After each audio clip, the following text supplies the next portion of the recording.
Okay, so as Megla said, very warming introduction. 4 AMS strategies that are going to increase your annual sales by 6 to 7 figures. Now, this depends. If you're doing $5,000 a month revenue, don't expect this to all of a sudden double your business or 10x it. But I'm going to cover some really badass strategies that we learned. Sorry, probably not allowed to swear. So disclaimer, your AMS results are going to vary, definitely. Like I said, depending on your revenue. If you're doing $100,000 a month, you're going to have a lot more AMS sales come in. If you're doing $5,000 a month, it's going to be a lot less. It does require a lot of work, so keep that in mind. And like I said, it's not going to double your business. And in this presentation, I'm going to skip the basics, so I'm so sorry if people are really lost and they're just like, what is going on?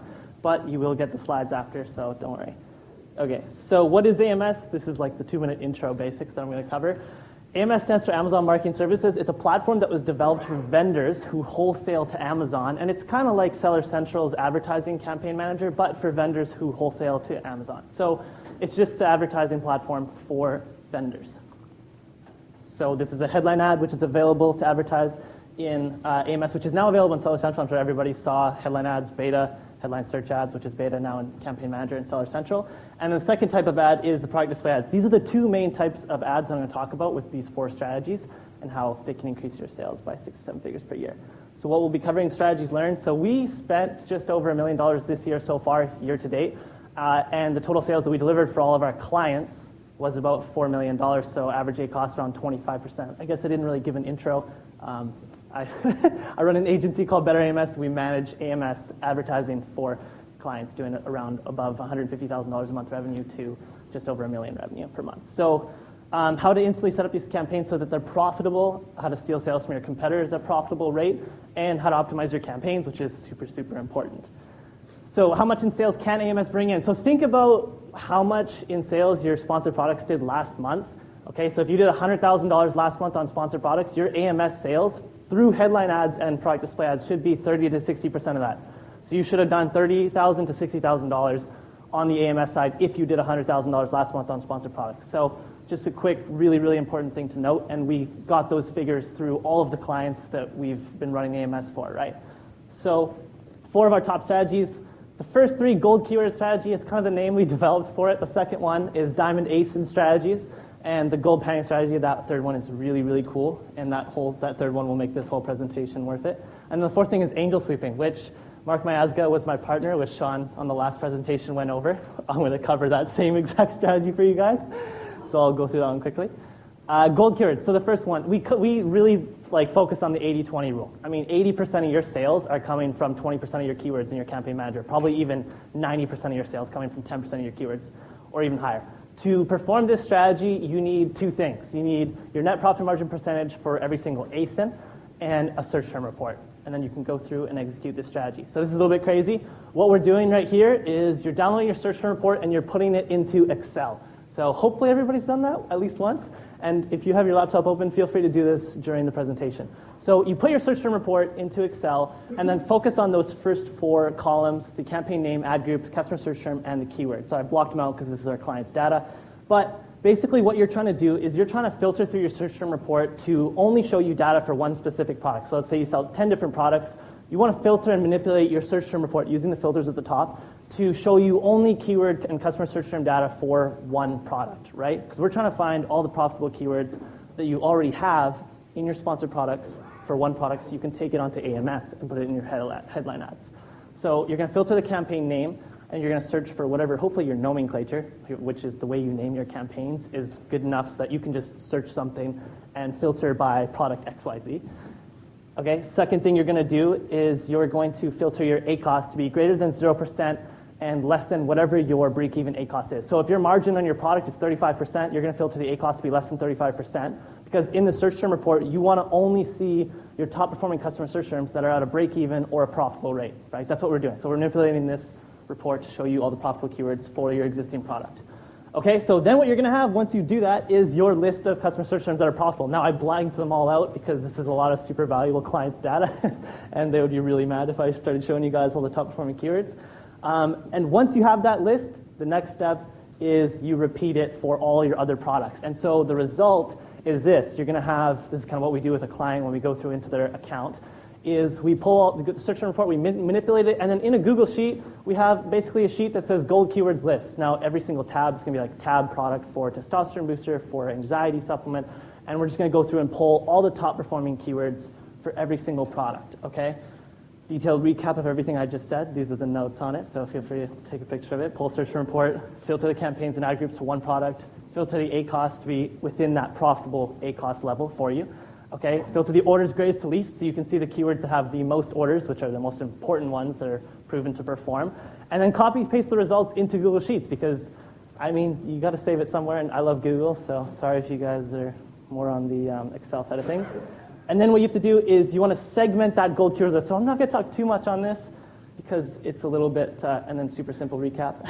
Download your search term report, extract profitable keywords per product, and start bidding on these keywords in AMS on your headline ads. So once you have that gold keywords list, you don't want to just copy-paste that list into one headline ad campaign and set it up and put a generic headline ad. Okay, like you might be thinking that makes sense. Let me just take all the profitable keywords that are performing on my sponsored products for this particular product and then start bidding on them on the headline ads in AMS. And you can do that and get a lot of really good results and just set it up super simple with one campaign. But the issue with that is when you're reading through all your top performing customer search terms / keywords in your PPC for that product, there's a lot of different things people are searching, right? And so if you just have one generic headline for all these top performing keywords, it's not going to match exactly what all the shoppers are searching. So what you want to do is you want to take that golden keyword list that you have of all your top customer search terms that are converting and segment it so that you can almost match what the shopper is searching in your headline ad, if that makes sense, right? So imagine you go on Amazon, you're searching anxiety supplement for an upcoming wedding. I don't know. That's just an example that came to my head for some reason. If your headline ad says that and somebody searches that, can you imagine what your click-through rate's going to be? It's going to be ridiculous, right? So that's what we do. We segment it to match what the shopper is searching, and it drives an insane click-through rate, opposed to just saying anxiety supplement brand, like which a lot of people do. Okay, so segmentation equals high click-through rate, and I made this extremely important and said it twice because nobody does this. This is an example of a client's account that we set up 2 months ago. The overall ACOS you can see is super low. It's like overall we launched this thing in under 30 days. We did like $12,000 in sales at a 10% ACOS.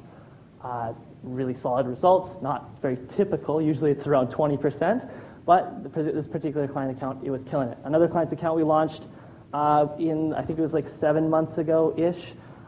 They're doing super amazing, and these are a mix of product display ads and headline ads, but you can see the ACOS in AMS is super, super, super low. It's going to be lower than sponsored products. Why? Because not a lot of people are using headline ads and product display ads. And when not a lot of people are using those ad types, there's not a lot of people bidding on the keywords, which means that your average cost per click is going to be lower, right? So hopefully everybody's following with me.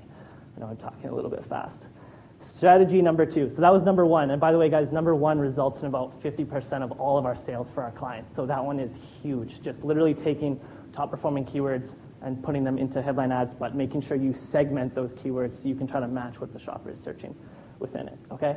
So strategy number 2 is diamond ASINs. So this is so you can instantly find competitors that you can go out and steal sales from using those product display ads which show up on your listing page. If you've ever looked underneath your buy box and you see a giant competitor ad, that would be a product display ad, which is trying to take sales from you. And there's about 9 other placements where it shows up. They even show up in emails that Amazon sends out to customers and on the organic search results on the left-hand side. Small little banner. A lot of people click on those ones, but they show up in a lot of different places. So to perform the diamond ASIN strategies, again, like the first strategy number 1, you only need 2 things, your net profit margin percentage for all your products and a search term report. So it's very simple to replicate this process for this strategy. And the first thing you're going to do is, again, go into your search term report, download it, put it into Excel, okay? And then you're going to filter the customer search terms. So what you're going to do is you're going to put a filter on customer search term. You're going to search B0, so that you're only looking at ASINs that have converted. So not a lot of people know this, but in your search term report, there's going to be ASINs that show up. And a lot of people are confused. They're like, why is there ASINs in my search term report? Well, what happens is if you go to a product listing page and there's that section that says customers who bought this also bought this item, not the frequently bought with, but a little bit lower, and there's like a long row, and then below that row, there's a row that says sponsored items related to that. And when people click on that sponsored item, and if it's your product and it converts, then that ASIN listing page, that competitor listing page that that shopper was on, when they clicked on that ad and bought your product, their competitor ASIN shows up here. So this is basically Amazon's data telling you, hey, this particular ASIN, these ASINs you've stolen sales from these competitors. And so we're going in and we're finding all the ASINs that have converted at a profitable ACOS. Okay? So second step, once you filter to only look at ASINs, the next step is you want to basically filter by your ACOS so it's less than whatever your margins are for that particular product. And that is what we did, the same thing in the strategy number 1.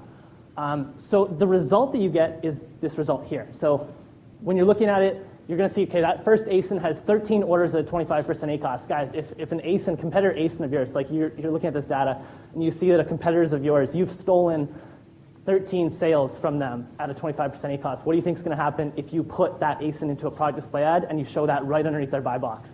I mean, it's going to convert the same, and it actually converts even better because the product display ad shows up right beneath the buy box. So it's basically like, hey, here's a list of competitors you can steal sales from at a profitable rate. Now, the ones with obviously greater than 1 order are more valuable. The ones with 1 order are less valuable. So how do we go out and take this list of diamond ASINs and segment them into product display ad campaigns?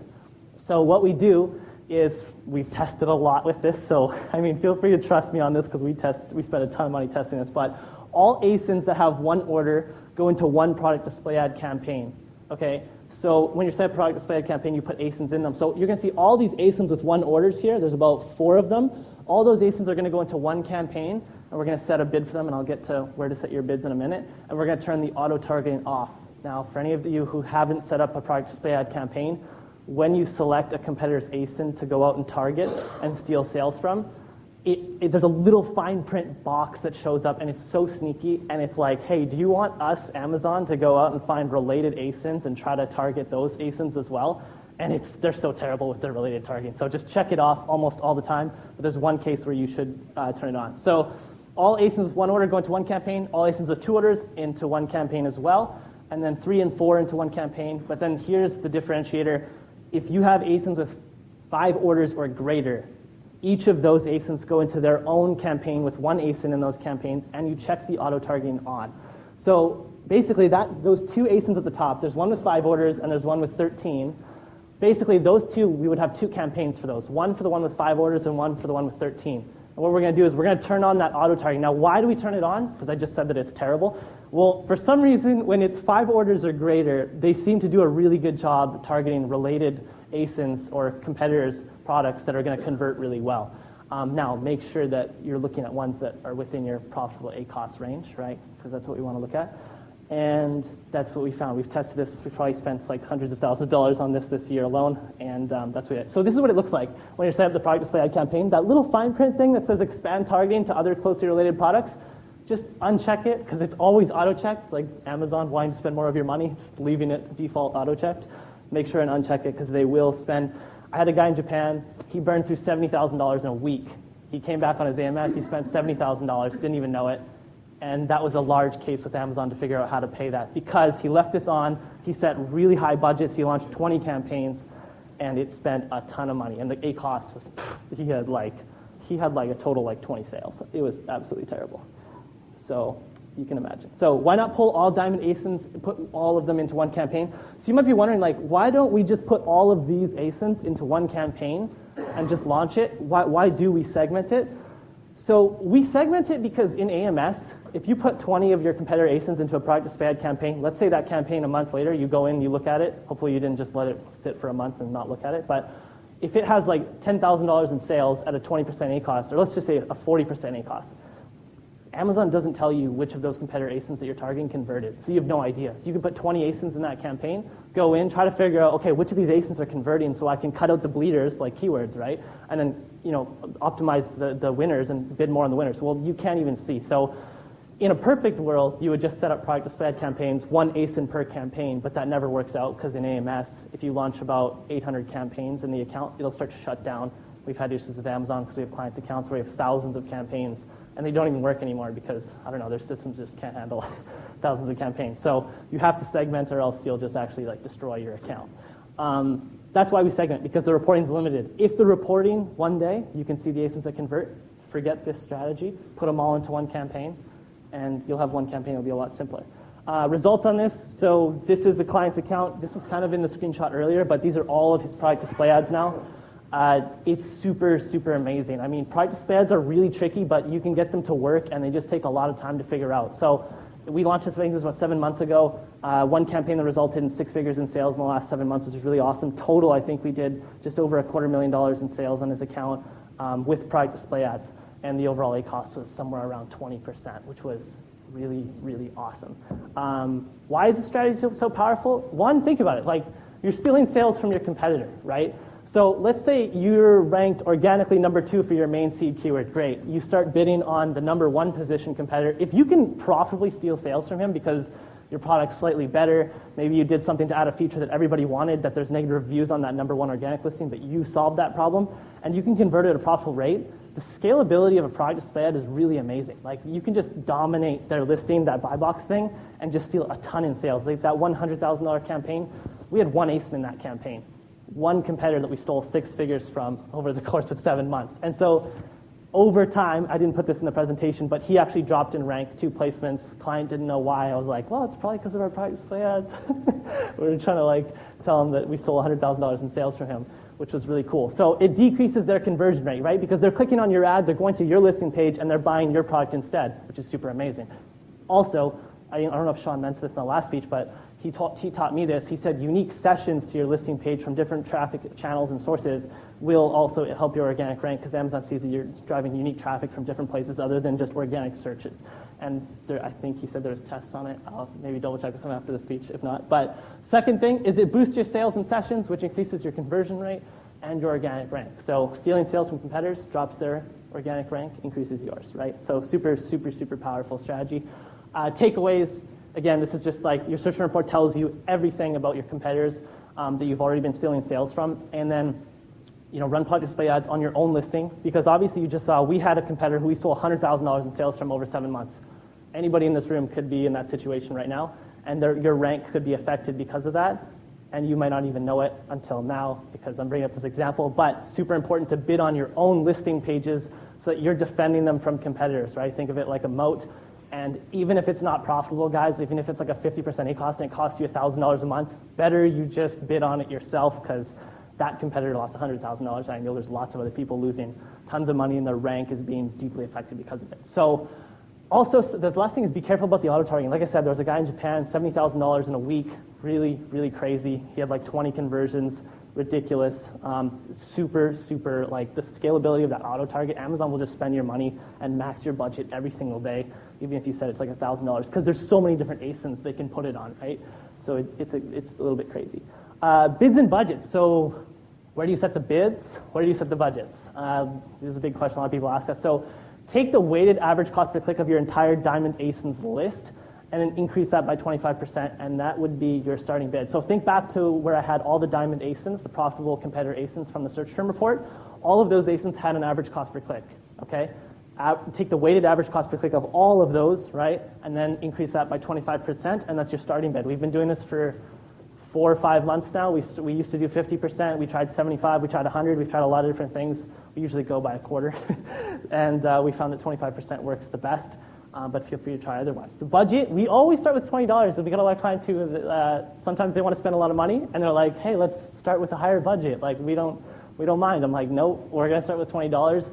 And then scale it from there the moment that budget starts to get maxed out at a profitable ACoS, right? So we always start super small, and again, that's just because product display ads are really, really crazy. They can burn through a lot of money very quickly. So in our agency, we launch hundreds of product display ad campaigns for any new client that we work with, and when you have that many, it's very scary. You need to have low budgets so you make sure you don't burn through a ton of cash. And yeah, if you set low budgets, it's not scary at all. Bids. You should almost never have a bid above $1.27.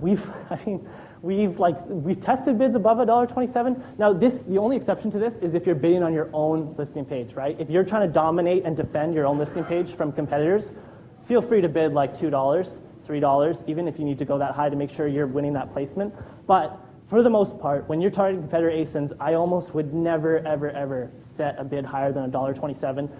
Feel free to test it. But usually the starting range for us, even when we do the weighted average cost per click, is somewhere between 37 cents to about 77 cents.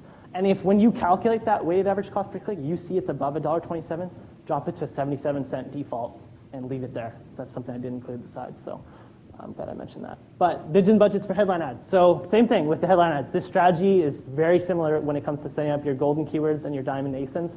Again, you're going to take the weighted average cost per click of your entire gold keywords list. This is for the headline ads now, right? And you're going to increase it by 25%, same exact number. We did test different percentages, and they were, between the product display ads and headline ads, different at one time, but now they're similar. So 25% increase from the weighted average cost per click of all your golden keywords per product, right? Don't mix the products, per product. And then what you want to do is your phrase match bid is going to be 25% lower than that exact match bid that you have, okay? And then your broad match bid is going to be 50% lower than that. So it's a waterfalling bidding strategy, which a lot of people are familiar with. Brian Johnson introduced it to me 9 months ago, a long time ago, and I've been using it ever since. I love it. I think it makes sense, and it's kind of in agreement with what Amazon wants, because they want relevancy, and exact match targeting is kind of like the most relevant type of targeting you can do. So you can bid the highest on that, lower on phrase, lower on broad. So that's the type of bidding strategy we do. Budgets, we always start at $25 a day. Again, super low. Most people are like, hey, we started at 100 or 1,000, but we set it super, super, super low, and we're really conservative in the first 1 to 2 weeks of testing for our clients. So writing headline ads that drive a high click-through rate. If anybody in here is a copywriter, you're probably going to totally disagree with what I'm about to say, but we keep it simple, stupid, KISS, which is keep it simple, stupid, or stupid, simple, something like that. But tell them what your product is, and then add the benefit or the brand name in it. So I had a mentor a long time ago when I was like 17 doing Facebook ads, and he said the problem with people doing Facebook ads is you have no idea what the ads are about. I was a little bit confused. I was like, what do you mean? He's like, go and look at some Facebook ads and tell me what they're selling. I went and looked at them, and I was like, 10% of the people I understood what they were selling. So he said the problem is like people don't tell you what they're selling, and sometimes it's really confusing. So he's like, if you're selling pizza, tell them you're selling pizza. And he kind of said to me, like swearing, so it was a little bit funnier. But like, basically what we do is if we're selling an anxiety supplement, we're going to tell them that we're selling an anxiety supplement. And then we're going to give them some form of like benefit after that. So we're going to be like, calm anxiety supplement dash some form of benefit, or just the brand name. Now, why don't we make some glamorous, amazing, like, headline that's proven to bring in the most amount of people ever and drive the highest click-through rate? Because you don't want window shoppers, right? You just want to tell people what the product is, keep it simple, and the people that actually want that product are going to click in and buy it. Opposed to if you have the most like crazy headline ever, you're going to attract a lot of people who may not be ready to buy, and it's going to cost you a lot of money, okay? And your ACoS is going to go up because you're attracting window shoppers who aren't yet ready to purchase. Now, this is what we've seen through our testing and data, but feel free to split test if you want to try that amazing headline ad that you've been dreaming of, or that funny headline ad. Go ahead. Keep the product display ads under 32 characters long. So this is for headline ads for both headline ads, headline display ads, and for product display ads. We use the same strategy because in the product display ads that show up underneath the buy box, again, you can write a headline ad for it, right?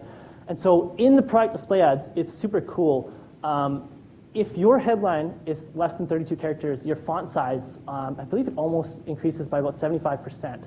So if you max out the full 50 characters, which Amazon allows you to use in the product display ads, your font size gets super like small, and you can't even really see the headline. So if you keep it beneath the 32 character mark, your bold, the font size of your headline ad on the product display ad is actually bigger, and it's just like you look at the difference, and it's like black and white. I mean, you keep it under 32 because the font size is way bigger. Now, us trying to prove if that increases click-through rate is super hard to test. So I can't tell you that we have proven tests on if it increases the click-through rate, but obviously a bigger font is more brings in more eyeballs. So the third strategy, I would say, I mean, if you guys aren't like too interested in the first two strategies, which wouldn't make any sense to me, that would really hurt my feelings, but this strategy takes you 10 minutes to implement per product.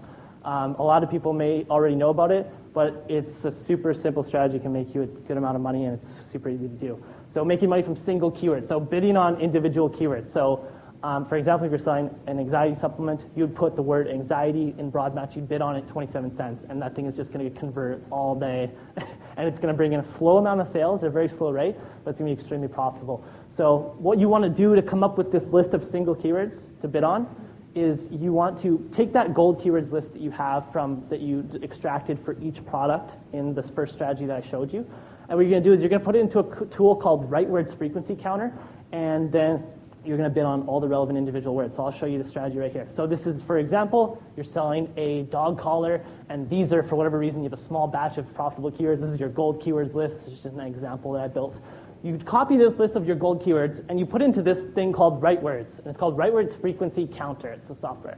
And then what you do is you press submit, and all it does is it breaks up the keywords individually, and it counts the ones that show up the most. Now, thank God it counts the ones that show up the most, because it kind of shows it up in the most relevant ones to the least relevant. So then what we do is we copy all of these keywords, right, from this result, and we put it next to the gold keywords, and it's called the gold panning list of keywords, right? So you get rid of all the keywords like for, red, no, golden, and, because these are really, really generic keywords that don't make any sense to bid on.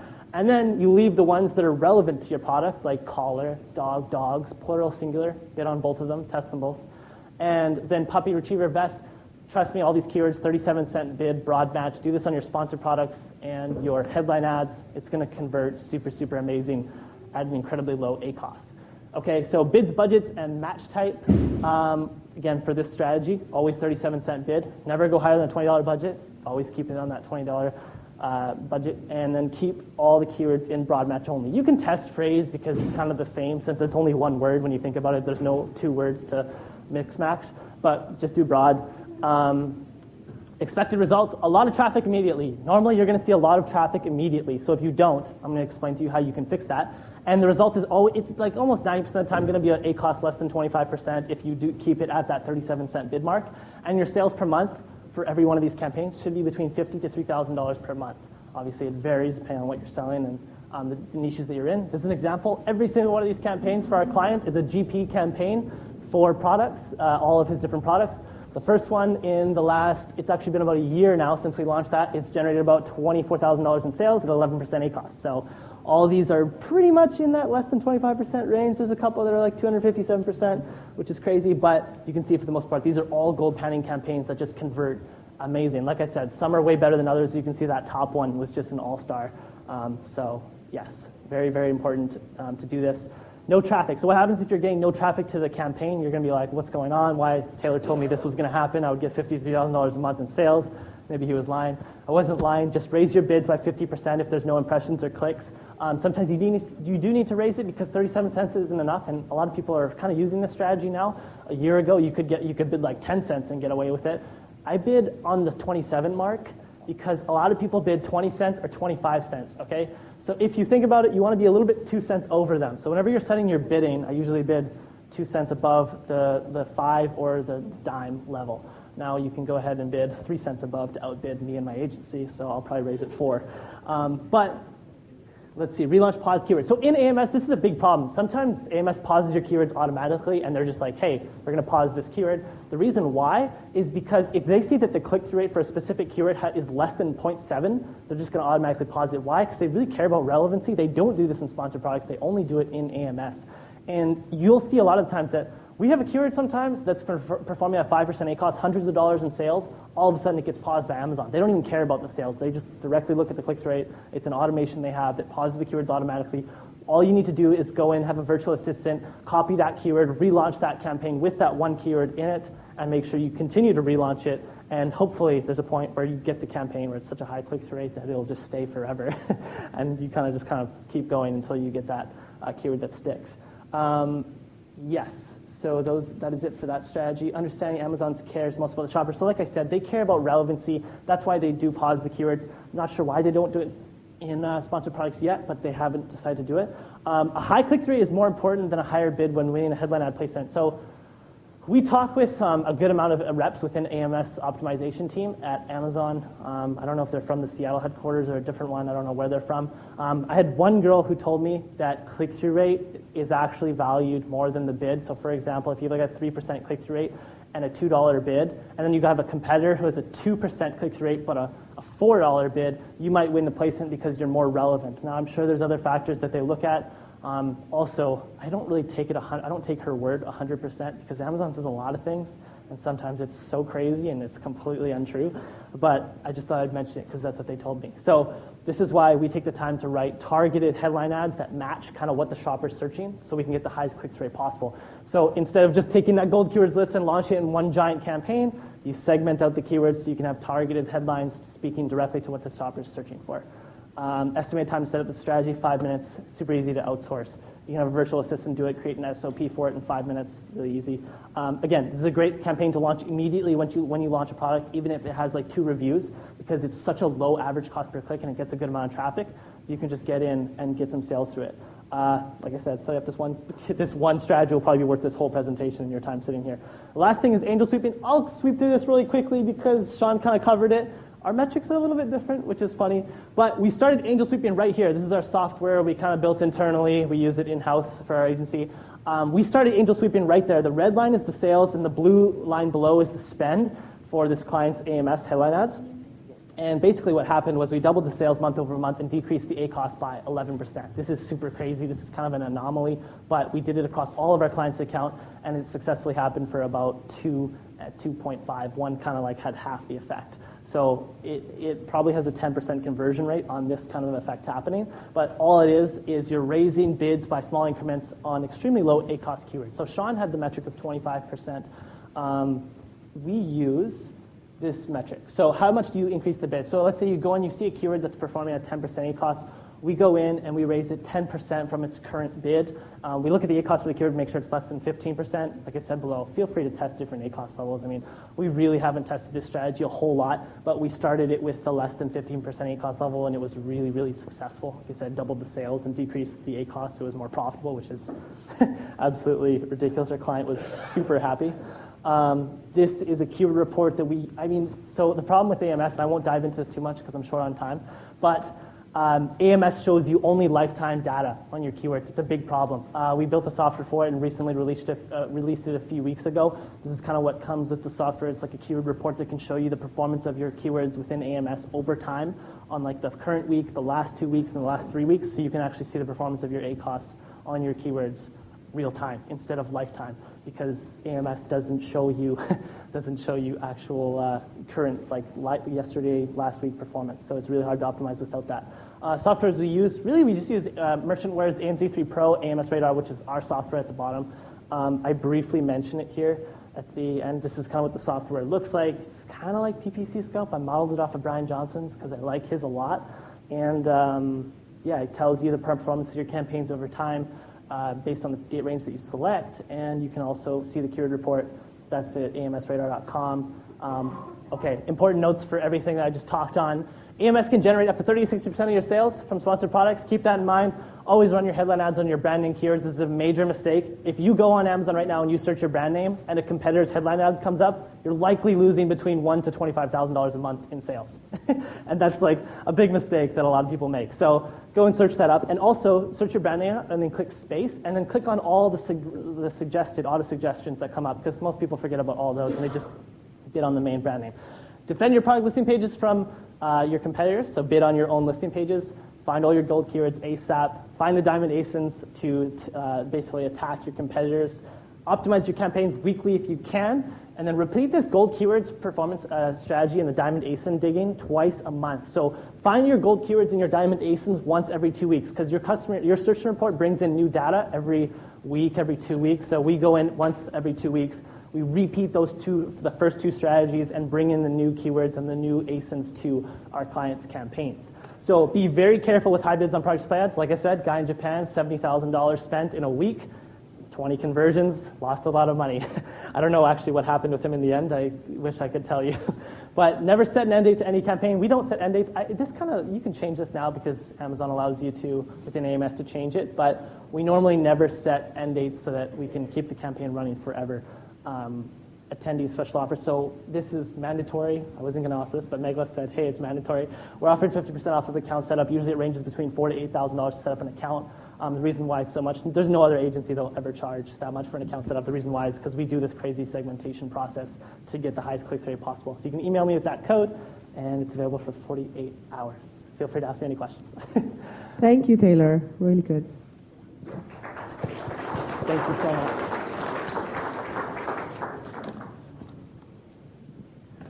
What's going on, man? Thank you, Taylor. Awesome presentation. So how do you get started if you're not running AMS yet? Because you won't have the search term report, right? Okay, how do you get started if you don't have a search term report? Yeah, because if you're using the AMS search term report, yes. we're using the sponsored product search term report within Seller Central. Oh, so okay, yes. Then that answered my question. No worries, no worries. Sorry, I probably should have mentioned that for everybody. That was probably a super important thing to mention. Yeah, go ahead. He's gonna down there. Bernie has a question. Oh, good. Thanks, Jude. Taylor, great presentation. Thanks so much. Really great, well thought through, and you've got a great system going. So Cool. Awesome. Right now, it's very hard to edit on the AMS side relative to sponsored products. Yes. In terms of bulk upload, in Yes. terms of API. Yes. So what's your best recommendation in terms of now, taking all these great campaigns, and there's a lot of them, and actually getting them into the system? Okay, so we built an internal automation to automatically launch campaigns. A robot does it. We don't even touch it. Also to do bid changes. You're a good friend of mine. I'd be happy. Just send me an email, or we'll talk after, and I can hook you up with it and get you involved in it. It's not built out in a service productized format, but I can kind of give you the concept of it, and we can work something out. And anybody else who's also thinking about that, feel free to talk to me and Bernie after. Very cool. Sure.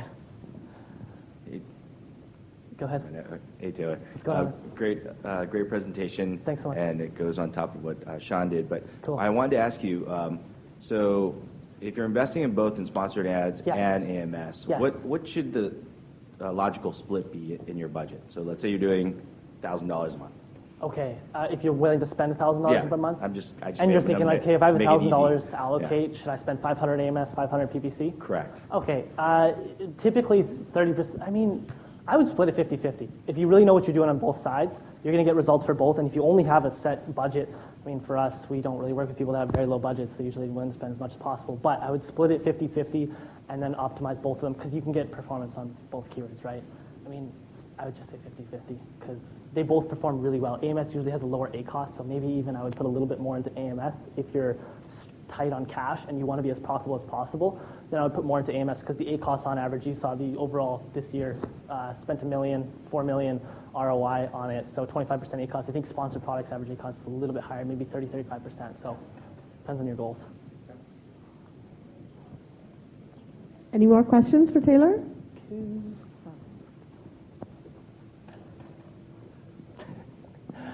Hey, man.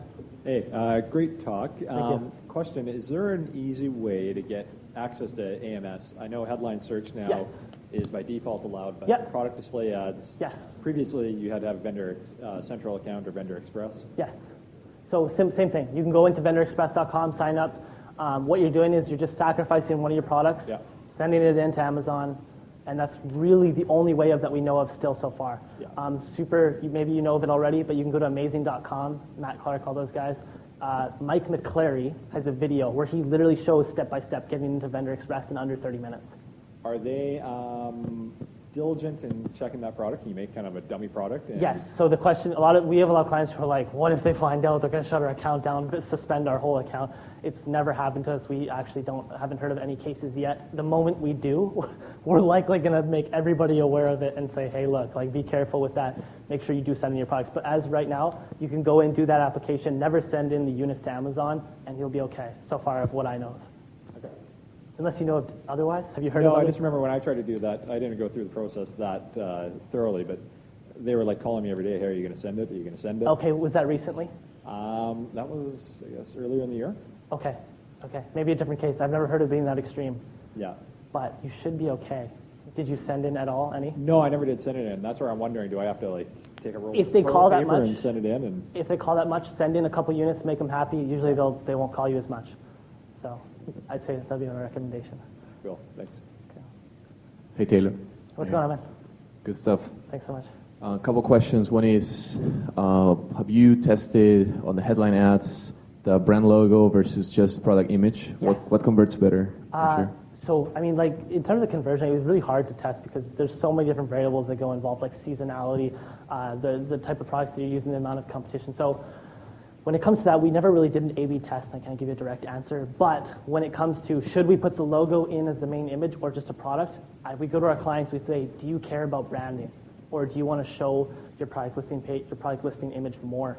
So that we ask them that. But what we recommend is that you don't put your logo in there, you put in your main product, because the more times you can show up that organic search result image at the top of the page, the more frequent the shoppers are going to see your image, right? The more likely they are to click your organic listing. So what we do in our headline ads, and I didn't really explain this in the presentation, so that's a really good question, is when we set them up for like an anxiety supplement, we're going to put that anxiety supplement in image slot number 1 and number 2 to basically throw it in their face as much as possible. So even if they don't click on the headline ad, they're going to see it in the organic search results, and they're going to recognize it a little bit more. So that they're going to be like, oh, I just saw that 2 times at the top. I'm going to click on this now, because you're showing your image 3 times, 300% more than all of your competitors that show up on our organic search results. And that's what we try to recommend. Thanks, Ellie. All right. Hey, Taylor. What's so up? that was good. I did a lot of experimentation with kind of the featured images. Cool. And have a lot of issues kind of getting them approved. A lot Okay. of the things that I come up with are kind of a little too creative for Amazon. You know, stuff like 2+1, or I would put like Shutterstock images of like people doing yoga on a beach. Yes. And those actually, when they get approved, they get like 4 or 5% CTR, and Yes. you know, really doing well.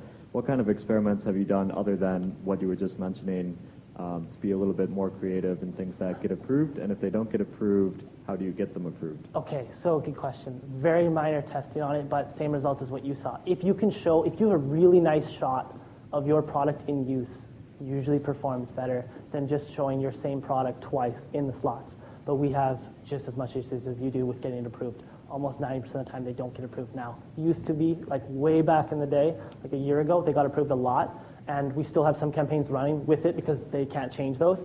But nowadays it's really hard. Do you find that it's 90% of the time or 50? How do you feel?